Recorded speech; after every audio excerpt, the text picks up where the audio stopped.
Hey guys, we are back in the garage and it is time to do the install on the Rhino axle.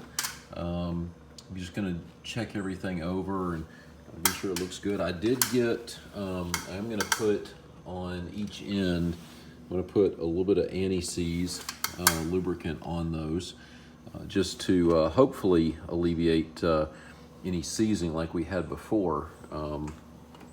But basically this should be pretty easy. It should just be a matter of just sliding the axle in, put it back through here. I will put a little bit of grease in the bearings and everything again before I button everything up. And then one thing that they did include, although it doesn't look like it's actually very thick, unless it's supposed to be doubled up, which may be the case. What you get is you do have this washer, and if you look at it, you can kind of see it's cupped. It's not flat. And the idea is basically when you put it in here, it'll kind of spring down. And of course, there's no instructions, but this one, here's the old one. And again, you can see it's not flat. But it's a lot thicker than what they sent. So that is one thing I have noticed about some of the SuperATV stuff. I've seen some complaints about quality. I mean, this is obviously made by Rhino, but it's for SuperATV.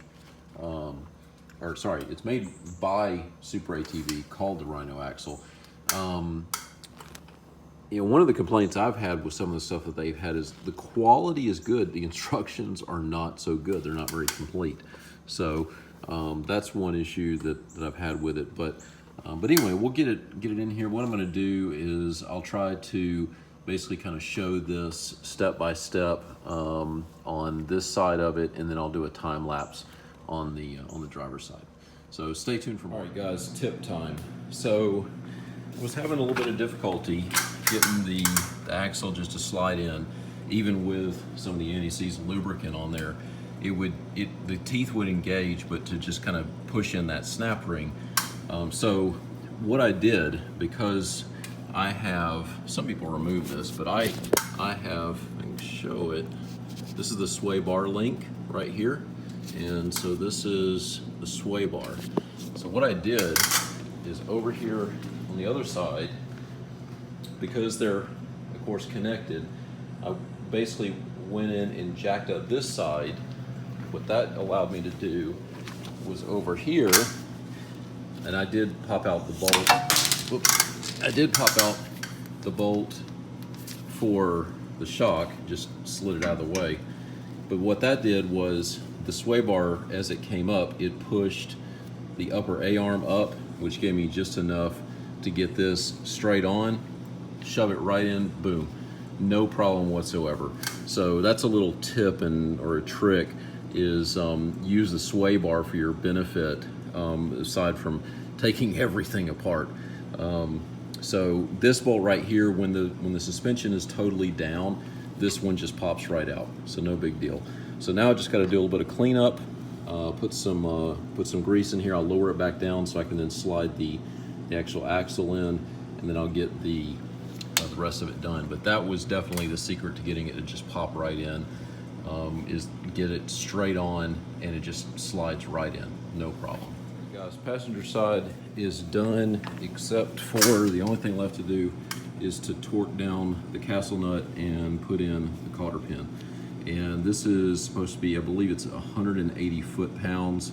Probably gonna have to wait till Lawson can stop by so that he can hold down the brake while I try to tighten that down.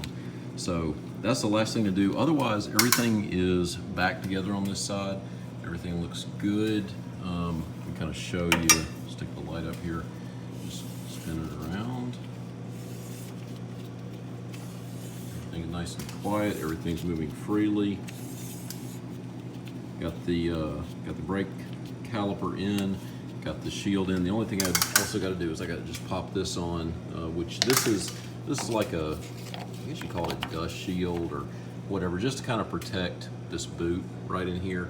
So you can see how that just sticks out. It is a rigid piece of plastic, but just bolts, bolts in here with, it's got a couple of, these are T30s, I think. Let's see, T27s. So just a couple of T27s in there, I'll get that put in. But like I said, only thing left to do is just get this final torque down right here, and this side is done. I did put, when I put in the hub here, I did put in some good synthetic grease, just to get that nice and coated. But otherwise, this side is finished up. Like I said, I'm gonna do a time lapse on the other side, and you guys can just kind of see the whole thing.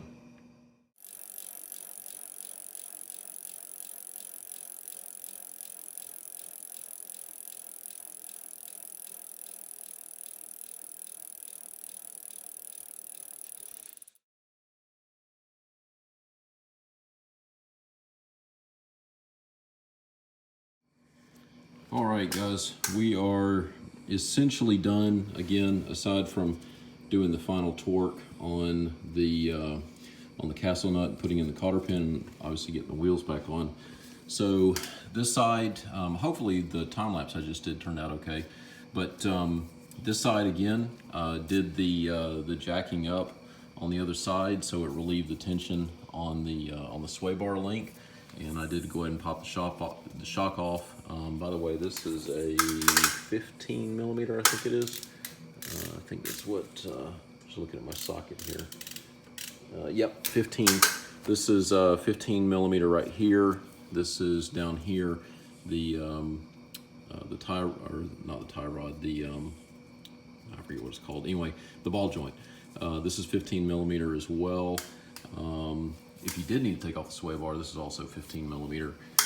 This size for the castle nut, I covered this in a previous video, but it is an oddball size. It's really big. This one is 1 1/16.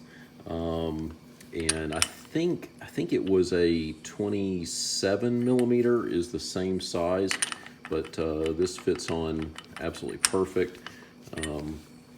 So anyway, again, really glad to get the machine back together. I'm actually thinking about maybe going up to Windrock on Sunday, just because I'd like to get the machine out and just ride it some. I hadn't done any riding, and but anyway, thank you so much for watching all the videos. I really appreciate it, and I'll certainly be doing some videos from the trail hopefully soon. Please like the videos, please subscribe, please share, hit the notification bell, whatever. I really, really appreciate everything, and appreciate all the subscribers. It really means a lot to see that many folks. It's really awesome. But thanks for watching, and we'll catch you on the next one. I am almost done. It's Saturday morning now, and I've just got the torque spec done on the castellated nut. I got the cotter pin in. Lawson hadn't been able to come down here yet. He had some things going on this morning, but what I thought about doing was being able to put the wheel back on, and then basically taking off the center cap. Now I have Tusk wheels. I do not know about the OEM wheels because I don't have them here at the house. But what I was able to do is basically just pop this off, and I've got full access, and was able to get it torqued down with the machine just moving very, very slightly. One little note about the Tusk wheels though, on the center cap, you'll notice that there are 6 what look like screws. These 4 are dummies. They're just pressed in, and I think they're just pressed in. There are 2 that have smaller heads on them, and I'll show you. So here is the smaller head. This is I used a number 3 Allen to get that, and that is an actual screw. And you'll notice, I'll just pop it in here and get it in here with one hand. You'll see the size of this one versus the size of this one. And I noticed that at first, but I thought, well, that's kind of interesting. So I actually started pulling this out. I put a little bit of super glue back on it to be sure it stays in. But yeah, it's these on either side that are the smaller. And you can actually see the little mounting tap right there. So anyway, this side's done. I'm going to finish up the other side, and the machine is done, trail ready once again. So again, thanks for watching, and stay tuned for more videos.